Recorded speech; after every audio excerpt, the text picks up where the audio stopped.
ഞായറാഴ്ച ദിവസം സന്ധ്യയ്ക്ക് ശിഷ്യന്മാർ ഇരുന്നിരുന്ന സ്ഥലത്തിന്റെ വാതിലുകൾ യഹൂദന്മാരെ ഭയന്ന് അടച്ചിരിക്കെ യേശു തമ്പുരാൻ അവരുടെ മധ്യേ വന്ന് നിന്നുകൊണ്ട് നിങ്ങൾക്ക് സമാധാനം എന്ന് പറഞ്ഞു.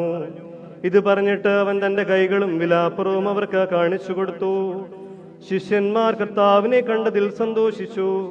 പിന്നെയും യേശു തമ്പുരാൻ അവരോട് നിങ്ങൾക്ക് സമാധാനം, എന്റെ പിതാവ് എന്നെ അയച്ചതുപോലെ ഞാനും നിങ്ങളെ അയക്കുന്നു എന്ന് പറഞ്ഞു. അവൻ ഇങ്ങനെ പറഞ്ഞതിന്റെ ശേഷം അവരുടെ മേൽ ഊതി അവരോട്, നിങ്ങൾ പരിശുദ്ധാത്മാവിനെ കൈക്കൊള്ളുവിൻ. നിങ്ങൾ ആരുടെ പാപങ്ങൾ മോചിക്കുന്നുവോ അവ മോചിക്കപ്പെട്ടിരിക്കും, ആരുടെ പാപങ്ങൾ മോചിക്കാതിരിക്കുന്നുവോ അവ മോചിക്കാതിരിക്കപ്പെടുകയും ചെയ്യുമെന്ന് പറഞ്ഞു. യേശു തമ്പുരാൻ വന്നപ്പോൾ 12 ഒരുവനായ ഇരട്ട എന്ന് വിളിക്കപ്പെടുന്ന തോമ അവിടെ അവരുടെ കൂട്ടത്തിൽ ഉണ്ടായിരുന്നില്ല. മറ്റു ശിഷ്യന്മാർ അവനോട്, ഞങ്ങൾ കർത്താവിനെ കണ്ടു എന്ന് പറഞ്ഞു.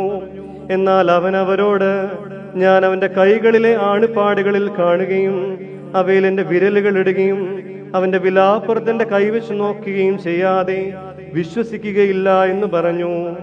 പിന്നെ 8 ദിവസം കഴിഞ്ഞ് ശിഷ്യന്മാർ അകത്തിരിക്കുമ്പോൾ തോമസും അവരോടുകൂടി ഉണ്ടായിരുന്നു. വാതിലുകൾ അടച്ചിരിക്കെ യേശു തമ്പുരാൻ വന്ന് നടുവിൽ നിന്നുകൊണ്ട് അവരോട്, നിങ്ങൾക്ക് സമാധാനം എന്ന് പറഞ്ഞു. പിന്നെ അവൻ തോമസിനോട്, നിന്റെ വിരൽ ഇവിടെ കൊണ്ടുവരിക, എന്റെ കൈകളെ നോക്കുക, നീ കൈ നീട്ടി എന്റെ വിലാപ്പുറത്ത് വെച്ച് നോക്കുക, നീ അവിശ്വാസിയാകാതെ വിശ്വാസിയായിരിക്കുക എന്ന് പറഞ്ഞു.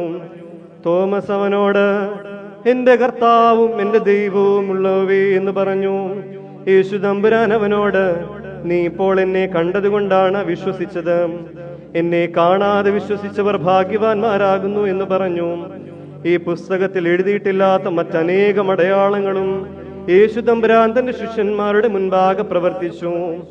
ഇവ എഴുതിയിട്ടുള്ളത് യേശു തമ്പുരാൻ ദൈവത്തിന്റെ പുത്രനായ മശിഹായാകുന്നുവെന്ന് നിങ്ങൾ വിശ്വസിക്കേണ്ടതിനും വിശ്വസിച്ചിട്ട് അവന്റെ നാമത്തിൽ നിങ്ങൾക്ക് നിത്യജീവൻ ലഭിക്കേണ്ടതിനുമാകുന്നു.